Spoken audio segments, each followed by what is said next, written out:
Okay.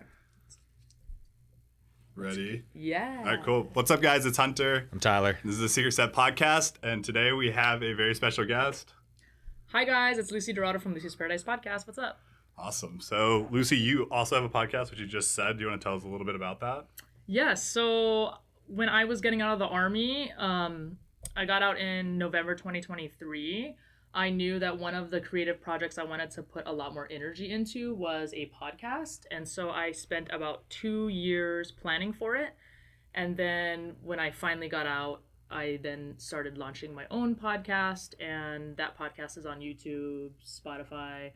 And yeah, it's called Lucy's Paradise Podcast. And it's a lot of fun. It's a good creative outlet that I have. No, it's awesome. And it's like focused kind of on fitness and stuff, isn't it? Kind of? It's actually focused on like interviewing and like other people's stories. Gotcha. Okay. Kind of like the sky's the limit with it. Cool. I wasn't sure if I wanted to stick to some sort of niche yet. I kind of did a lot of research. And part of the research I did was what's going on in Hawaii, like what podcasts exist here. And then I realized that because I am a female, there's definitely a space for me. Yeah, of course. And then kind of deciding what I wanted to do because I have so many varied interests. Yeah. That kind of made it to where I was like, I shouldn't really make it too specific just So in hard, case. yeah. And so I always have an interest in people, and then I want to bring things in Hawaii to light. So that's kind of where I started. Awesome. Love that. Yeah, that's super cool. That's kind of like the idea we had for like Secret Set was to just like the original idea is just to showcase like local artists and stuff because there's so many here, but since it's such a like That's cool. closed market, Yeah. like I feel like the like actual like United States has like no idea what's even going on in the EDM scene out No, here. totally makes sense. so- And I'm stoked to, and it's funny because I'm born and raised here. So I've seen the scene, EDM scene, and like what was popular back when I was like 16, 17, 18. And I've seen it all the way go now. Like, ask Miko, like I've gone to every single one of his sets probably. Yeah. Crazy. And then like flash forward how many years later, and now I'm DJing. It's Yeah. like super strange. We just had Damien Dieselboy out here on the podcast, and he was talking about like every time he's coming here, he's like, we see the EDM scene, it like rises up and then kind of drops down and then rises up and drops down. He's like, over the years I've come out here and there's been great crowds and then no crowds and great crowds. Where do you think we are like right now? Like since you've been out here and kind of seen the scene, where do you think we're standing? Like, That's tough because, you know, in Hawaii, like tourism is a big thing. And then I think with COVID, that kind of just made party scene in general kind of dissipate. yeah, When it comes to like raving itself, I think there's always going to be ravers. right. It's just with the problem that happens in Hawaii is people don't know where to go, and then people still have the appeal of not necessarily supporting the big artists. They want to go to underground stuff. Yeah, So then you have that pull where they're a raver, but they don't necessarily want to go to the big events at Waikai. They kind of want to, like, if you tell them about a pop-up, they'd rather go to that. right. So it's just very tricky here. I think we have a lot of different variables that kind of make it hard to keep a consistent rave scene. And then if you're looking like right now, it's like Christmas holiday time. A lot of people travel. Mm-hmm. A lot of people that are in school here go on break and go home. Stuff like that. So you have just so many different variables here. Hawaii is just so factors. unique with that. Yeah. Oh, okay. I was gonna say. So you said you just like when did you start DJing? You said it pretty recent, or So I actually debuted like my DJ career, quote unquote. And the reason I'm like in quotations is I never thought I would actually commit to DJing. I'm gonna be awesome, honest. yeah. I was the type of person that like loved curating playlists. I loved, you know, supporting my DJ friends that were DJs. Yeah. And obviously I'm an artist first and foremost, and I'm just a lover of music. I really started with music with writing. So I'm a writer, and that's kind of where my music started. So I play guitar, bass, drums, I sing. Those are like kind of my main fortes, awesome. In addition to Yeah. writing. And the DJing, you know, I started doing it, and then when I was living in Hollywood, when I was like, I think I was like 25 at the time, my friends ran all the events. So shout out to DJ Good Boy Morgan. She's like, they did all the events in LA, and there was one event that they did that they just did not have enough DJs. And I said, oh yeah, I'll like fill in for an hour. And then they were like, wait, what? And I was like, yeah, like no big deal, you know? And they're Yeah. like, wait, but we don't even know that you can DJ. So I had to go to my friend's house, open up and back then we didn't have standalone decks. Yeah. I mean, so now seeing how the technology has advanced and being kind of out of the game, it's so crazy because I'm like, whoa, it's way easier than it was before. Yeah. Like, what?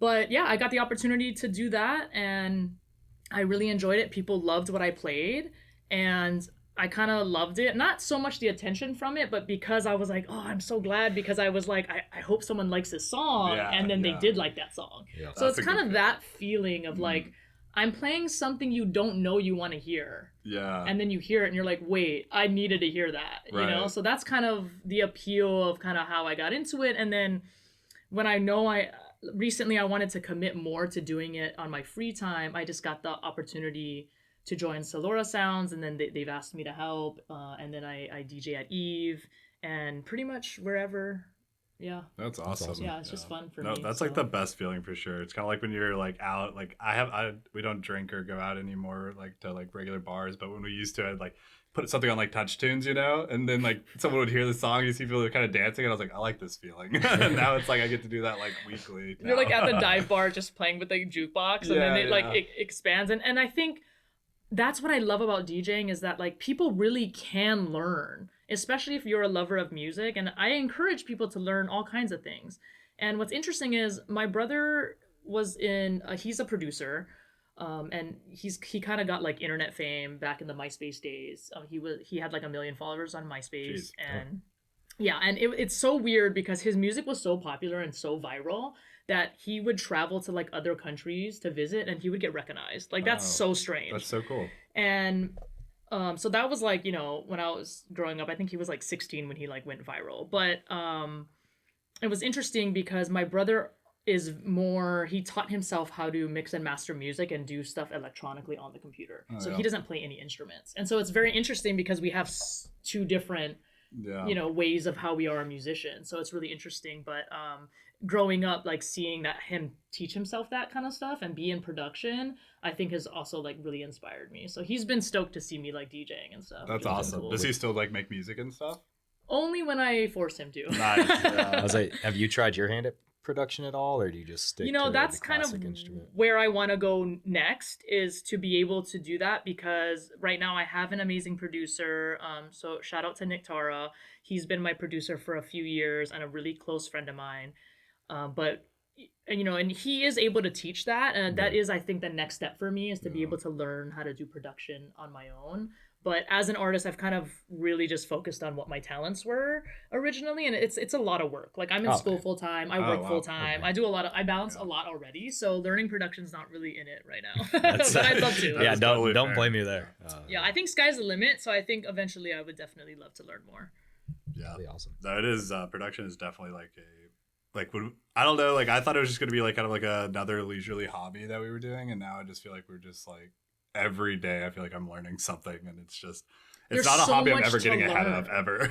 Right, there's so much to learn. And I mean, there was one time even recently when I was in Los Angeles, I booked a studio time and my producer did not end up being able to show up, and so I was there just being like, dang, I don't even know how to turn any of this on.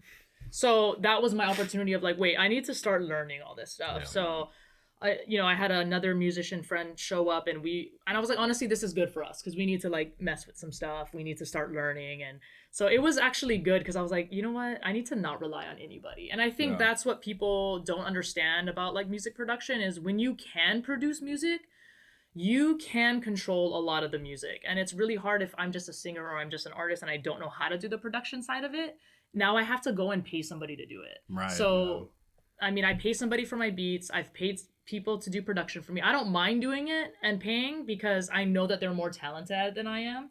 But at the same time, if I knew production, I could save a lot of money, right? Yeah. So it's kind of like a push and pull, but it's also very time consuming. So time is money at the end of the day, and that's true. Yeah. That's why I was telling you, like, for my podcast, I actually I was paying somebody to do all of the production for my podcast. Oh, yeah. And in the beginning, it was very helpful because I could focus on the content. Now it's a lot of work, but I still somehow pull it off. So Yeah, it works out. we tell people all the time, like being a duo and like everything is like Helps. it helps a ton. I would not be able to do anything that I do without Tyler because like we like I'd be okay. the podcast, music He's like, "I production, can do it without." DJing, the audacity, like all of that, like when we're just so time consuming, and having two people is like so much easier. Instead of having to pay someone, I can just ask Tyler, hey, Right. do you know how to do this, or can you learn so I can go and like do this instead? And that's been like super helpful. Like I always give kudos to anyone that's doing this like by themselves. Like truly, I've crumbled at this point, honestly. It's a lot of work. So I definitely understand where there is money to be made in it.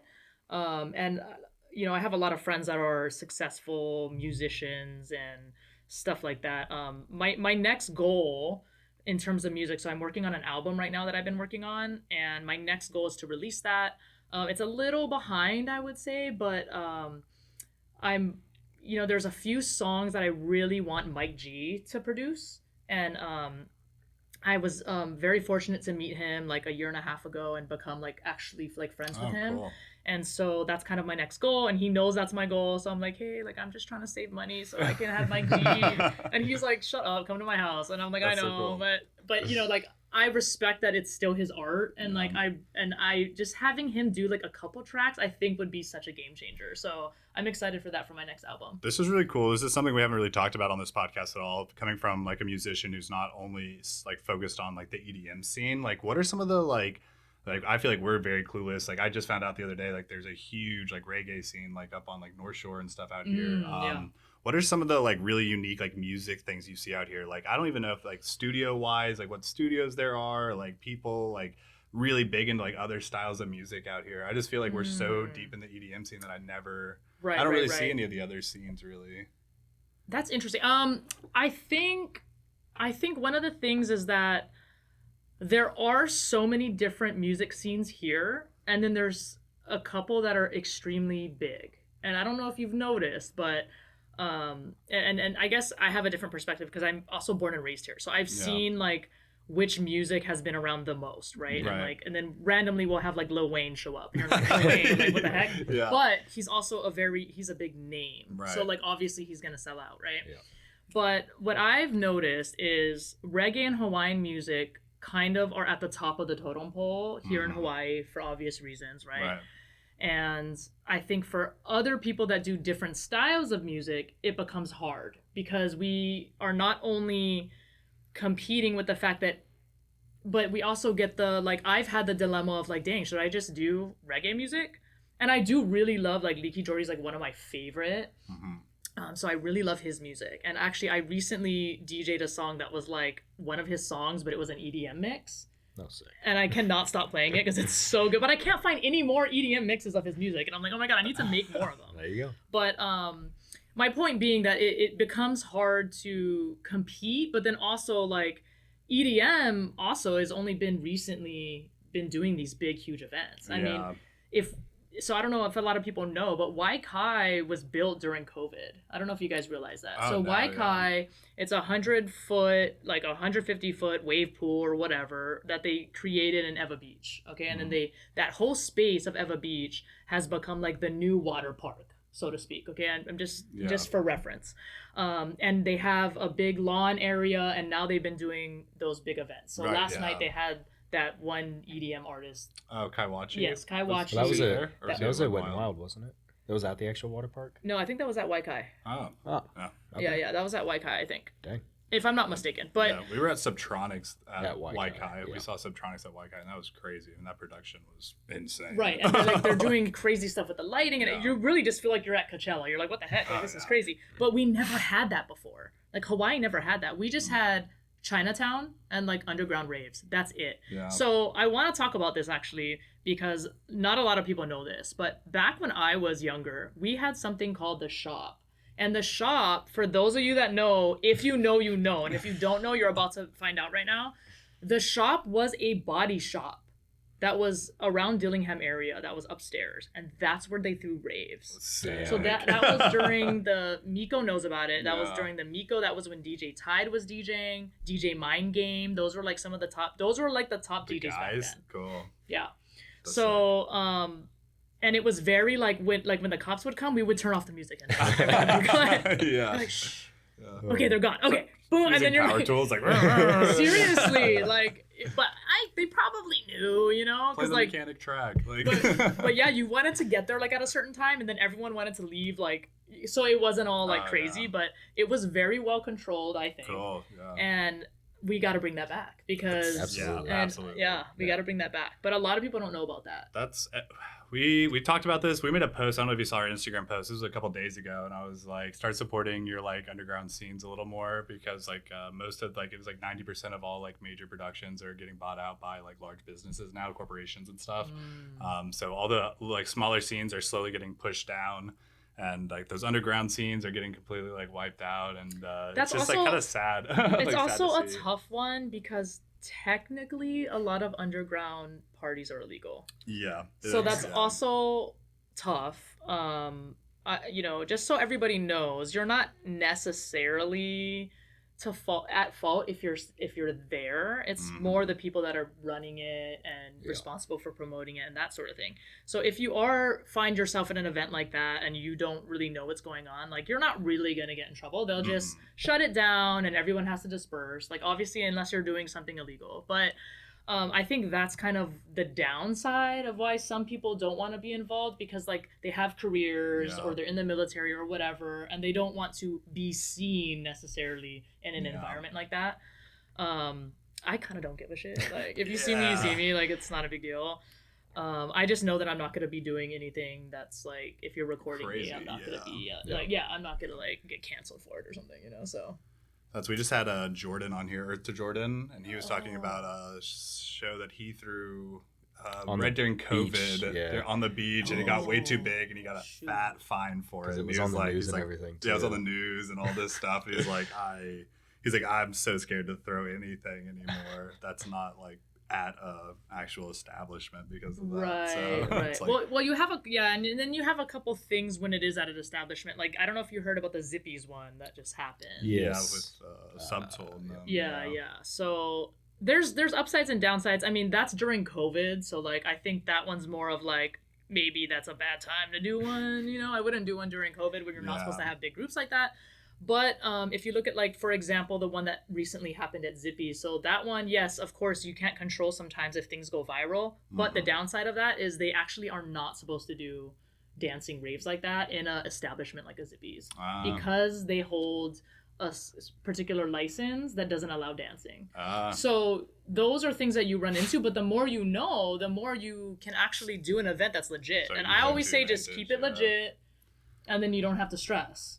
But that kind of takes away from the underground part of it, and I understand that too. At the end of the day, throw a graduation party, you know, like throw like an underground graduation party or something. But the way that like Brownies, it's just never gonna go away. Yeah, it's never gonna go away. The way that like Brownies Unlimited do their shows and stuff in like LA, have you seen that? Like they do like, isn't it Brownies Unlimited? They're talking about like the Dave and Buster's and they do like all the underground shows in like LA. They find abandoned places. They find abandoned places, get all of the licensing, and then they they just send out a text to like this mass followers of like Brownies Unlimited. Yeah. And people just show up there and they throw these like crazy shows. Yeah. So I actually did that when I lived in San Francisco, and I threw a rave in the Sutro Cave. And I got the idea for it. It was sick. I got the idea for it because the night before, the weekend before, my friend's like, yo, I heard there's this like underground rave at this, like in the Sutro Cave. I'm like, there's no, like, that doesn't even make sense, bro. Or like some party or something. So I was like, okay, fine, I'll go with you. So, you know, I was with her, so I felt confident. We took an Uber there. You're on the top, like above the cave, like in the parking lot. And I was like, I don't hear anything. And there's like wind. I mean, we're right by the ocean in San Francisco. So there, like, you can't hear anything. And I was like, and then we see people going down. And I was like, bro, is there really something here? So we go down. And they had a whole band at the end of the tunnel. And I don't know if you've ever been to Sutro Caves, but you go to it's a huge cave and you can walk all the way in about, I don't know, like maybe half a mile. I could be wrong. But around, it just felt huge. Yeah. And everyone was in there. And obviously it's illegal. Right. But I think, if I'm not mistaken, that's where they had the original Burning Man back in the day. Huh. And so I was like, whoa, light bulb went off. I'm like, I need to throw a rave. So I did Yeah. the same thing. I had like, hey, we'll release the location the day of. Nice. And then me and a couple people DJ'd and we did a little underground rave. And That's I'm so cool. so excited. I want to bring that back. So just That stay is so tuned because I cool. Well, definitely. let us know. Yeah. That sounds super I'll sick. be in San Francisco, I think, during Pride. So we'll see. Awesome. That'd be awesome. Yeah. You'll see, if you see us en masse in San Francisco, know there's a cave rave coming up. I want to do it again. That'd be sick. That would be so cool. Yeah. But it was a pain because we had to bring everything like down. Yeah, I was like, oh my god, this is a trolley lot of. down. I think the hardest part about doing that out here is just finding the space anymore. location. Like, Yeah, and you have a lot of Karens that are gonna like Yeah. complain, and Just- then what town do I do it in? And I've been to a few like So kind of it's on tough. the beaches and stuff, and even then that's like hard because like We got shut down by the cops doing just a small little pop up. We didn't like invite anyone. We just put up our stuff and we're playing music, and people started like slowly showing up, and it was totally fine. It was still like daytime, and then the cops showed up and like killed it. Yeah. It's like yeah, I don't want to give no. all my secrets away, but I'll give you guys this one. So private property is always your best friend, and Yeah. I threw my podcast party, and Oh, I did cool. it at Kapalina Beach Homes, and they have their own private security there. Nice. But I used to live over there, so I was like, hey, can you guys not shut down my party? And they're like, I was like, just like tell me and I'll stop. They're like, okay. That's And cool. we literally set up huge speakers, and I had a DJ the whole day. That's awesome. hell And I was like, can't stop me. I asked permission. Like, so That's super cool. yeah, it's a little, yeah, but private property, you can't go wrong. There you go. There you guys have the answer. Let's throw some shows. Hit us up. But I'm down. Yeah, you guys got a garage we can borrow? Just kidding. I do like, this is something we've asked a lot of people that have been on here. So who like motivates you or like inspires you in the EDM scene? It can be people that are like coming up right now that you think about all the time, like, wow, that person's like really putting an effort, or like they're like putting out amazing music, they're gonna blow up, or people that are have already made it. Like who inspires you throughout, like while you're making your playlist, when you're playing, like in between those times? Dang, there's so many people. I do have kind of a short list. So Go. I did name a couple. So I have to say Miko, I have to say DJ Tide and DJ Mind Game originally, because they were like the OGs of me watching DJing. Cool. So those guys for sure. I always think like, yeah, I always have them on my mind. I wish DJ Mind Game would come out of retirement, but he probably never will. DJ Mind Game, let's do a pop-up rave. But it's just, to be able to know that I was there at their era was just amazing. Yeah. DJ AM, I have to say, is like one of my top inspirations as well. And then some female DJs I've really liked that I've become friends with: Jen Lasher, DJ Heavy Grinder. I don't even think DJ Heavy Grinder DJs anymore, but I was going to their shows when I was younger, and being able to see like a female doing that, Doing and it, like yeah. the energy, and like she always played like really like different music too. I mean, I get inspiration from so many different people, and it's not really the fame or the popularity, it's their music and it's their energy. Yeah. When they have really good energy, when they like connect really well with their fans, because I like Steve Aoki more because he does the whole like throwing the cake thing. Yeah. And I just feel like it just gives it It's such like engagement. that's just his personality energy, Yeah. and so yeah, just there's so many. I'm probably leaving a bunch out, but those are, I think, definitely the top. That's like, do you know who Zen Selecta is? She's No, I a don't know. female dubstep DJ. Shout out Zen Selecta, one of the most inspiring DJs I've ever watched, like in person. Her energy. Oh, wow. Her energy was Unmatched. like, Yeah. I went feral. It was like, I've never seen anyone. Every Just get single nuts. hit, every single bass, like she Oh, dang. danced and had like movements. It was like up on the stage, like See, and like I was like, wow, I've never seen I this much feel that energy. energy, but I'm old, guys, and like my Yeah. body hurts. So like I be going, but I'm like, ow. I can't go hard like I used to back in the day. I mean, I used to be the one hard styling in the circle and stuff, and I just like I have to like chill more now. What's your like preferred genre that you like to play now? I would say, why am I spacing on it right now? Dubstep. Oh, cool. Okay. I want to say, but the thing is, people will like not know that because like I don't play it a ton. Mm. I definitely will sneak in one or two dubstep songs, but it's just because it's not liked by a lot of Yeah. other people. But I love when I do play dubstep, and I've played it a couple times at Underground Lounge and stuff like that, and I've see the hard stylers come out and they start, and I'm like, okay, those are the guys that love this stuff. Yeah. And I love that because back when I was raving, like those are the people, I was one of those people, and I was like, I'm just waiting for the dubstep song. So, but I love all genres. I've gotten way into like deep house and more house type stuff as I've gotten older. I think like Odessa's music has really spoke to me a lot because I live in San Francisco, so I have like different influences of music that I've been exposed to. But yeah, it's so, I don't know, it's just so much. But dubstep, I'll play a little bit of house, a little bit of deep house. Um, but I'm very careful about how much, because I sometimes I'll play dubstep and everyone will leave, and I'm like, damn it. It's the other. We're trying to mix in a little bit of like dubstep with our drum and bass, but out here, like, unless it's the drum and bass crowd, everyone's just kind of like, Very how do niche. you dance to this? Right. Like, Right. So yeah. it's and that's the thing. That's where it comes to DJing, of like reading the crowd and like, because I probably go on a little bit of my own like DJ tangents, and I'm like, I'm here to play. I don't care about the crowd. Yeah, Then there's some yeah. days where I'm like, no, it's all about the crowd. But then it's like, I guess it just depends. But the cool thing about EDM is, and I don't know if you guys have gone to Anura or whatever, but the cool thing about it is I love places like that have different rooms, because if there is a DJ that's playing a genre that you're not, Go you to a can still different room. listen, but then you can also go into the other room and be like, all right, what is this DJ playing? Yeah. And then I love that flexibility with that. We just played there 3 weekends in a row. Oh, really? Then- Okay, so you've been I was like, this last weekend we did not play there, and I was like so tired. I was like, Tyler, I cannot play another like 2 to 3 or 3 to 4 set. Like, I need sleep, man. I know. yeah. I know. I'm getting So old, fun, because but I'm like, can I also- play at 10? Yeah. Like, Yeah, I'm getting yeah. so old. We're still young, but man, like, so we don't drink or anything like that, and so like, That's good. we're just like, we're out, and I'm like, we're drinking like coffee out of a thermos at like 2 in the morning. How old are you, if you don't mind me 27. asking? 27? Yeah. Okay. 25. 25. Okay. Are you guys in the military? We are, yeah, Yeah, we're yeah. EOD techs. Okay, in so the Army. technically you're like 37 and you're 35. Yeah, so that yeah, makes more yeah, sense. yeah. Yeah, the Army ages you for sure. We have like about a year left on our contract, and that's why we're pouring so much into like all this music stuff. So Are you that gonna way- stay in, or- No, this is it. Wow, we're both really? getting out, so yeah, Nice. we're super Congrats. excited. Yeah. We're just pouring everything into the music stuff. Trying to like get the Nice. audacity, like rolling, and then, Yeah. hopefully can just like do music full time. Our real Yeah. goal is to hopefully acquire one of the venues, or even just a small venue out here. So that's what we've been. Yeah. That's smart. That's what we've been doing. That's why he moved in, so we could start like doing like financial stuff together and start like actually making a plan for when we get out. So That's awesome. yeah, Yeah, that's awesome. I am very, very motivated to get out of the military. So Good. my alignments, and like how like the older I get, the less I enjoy the things I used to How think long? were so How long? cool. Like, how long have you served? I'll be now? 10 years next year. Oh, wow, Yeah, okay. so 10 years is a long time. Yeah, I'm like, that's it for me. What about you? I'll be at 8 next year. 8. Okay.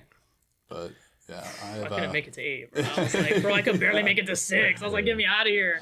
I was sending everybody home. They're like, you're not even the boss of us. I'm like, just go home, dude. What did Like, I just say? go. Enjoy your time. Yeah, like, what the heck? Blame it on me. I don't care. I'm getting out. They're No, like, all right. seriously, I'm just tired. My body's tired too. Like, I have surgery coming up on my shoulder. I Oh, have surgery for my no. hand. I'm like, man, I'm 27. I should not be having this many surgeries. Yeah, I think, when it comes to like body preservation and longevity, I think, and for me it was more my mental health Mhm.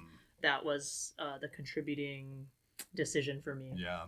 No, that is both for both of us as well. I mean, I just feel like it's just like it's a tax that like weighs on you, and you don't realize it until you're like you're too far when your buddies go too far, and then like that's why I got sober and stuff, to like just for Oh, mental that's health good. reasons. Like just Oh, good.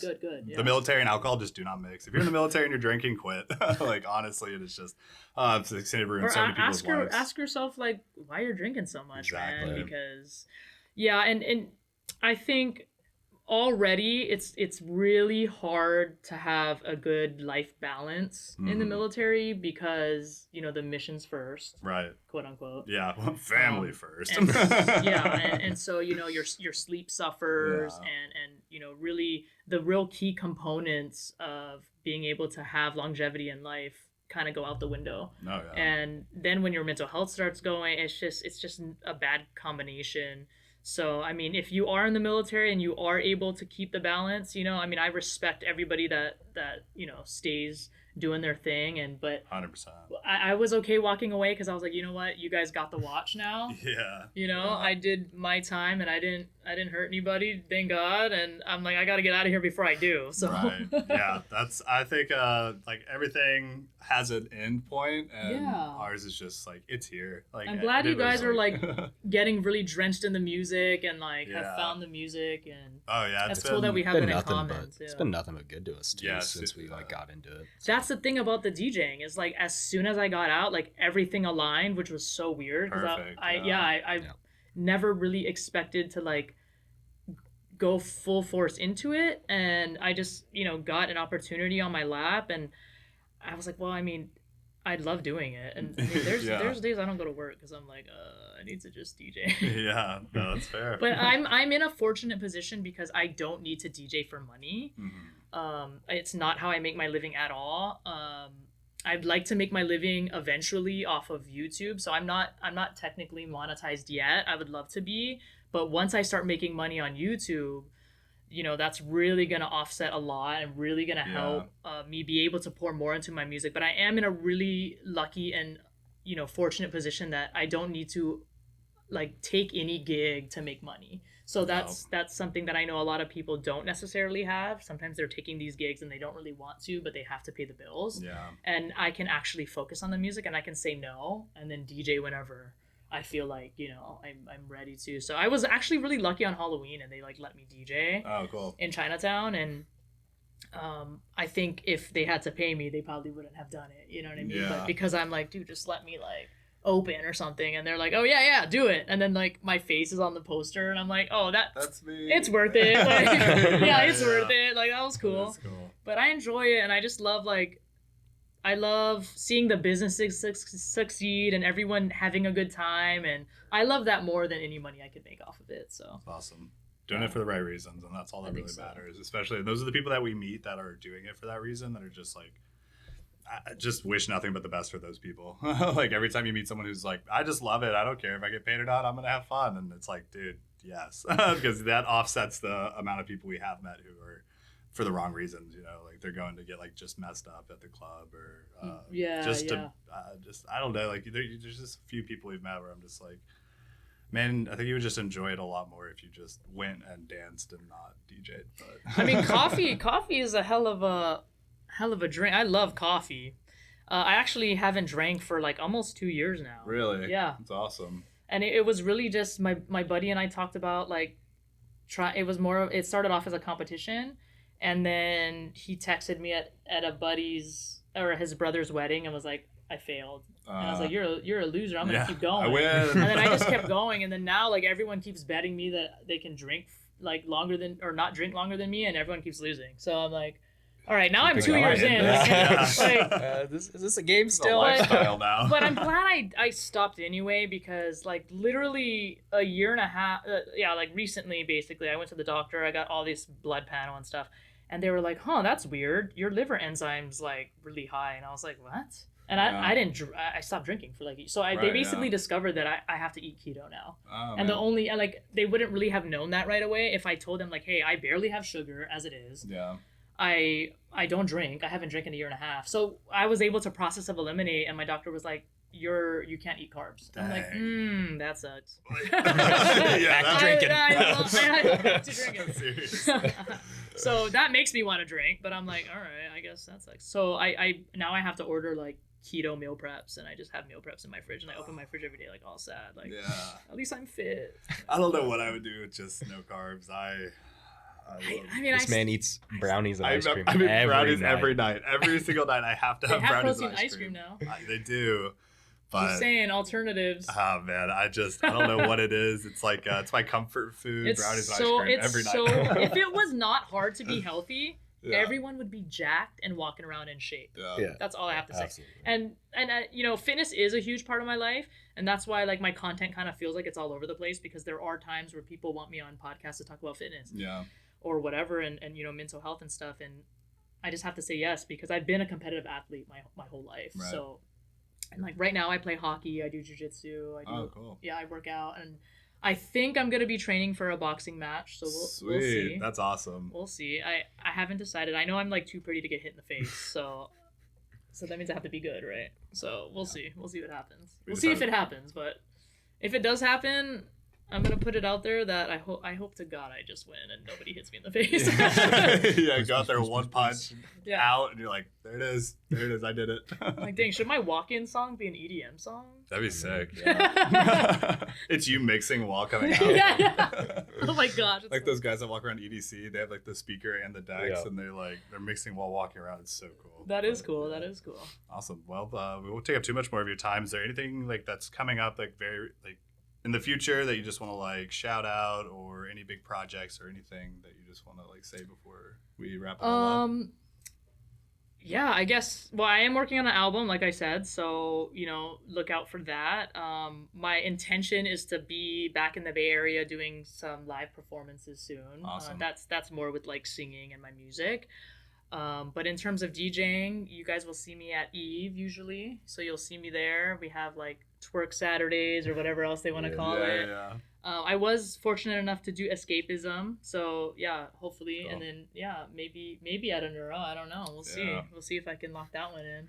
But yeah, just follow me on social media, and you guys will see all the updates. So Yeah. Cool. We'll have all Awesome. that, Well, thank you pinned so in the much. comments. Do you have anything, Tyler? No, I think that's it for me. All right. he's like, I'm just the looks. Sweet. Thanks, guys.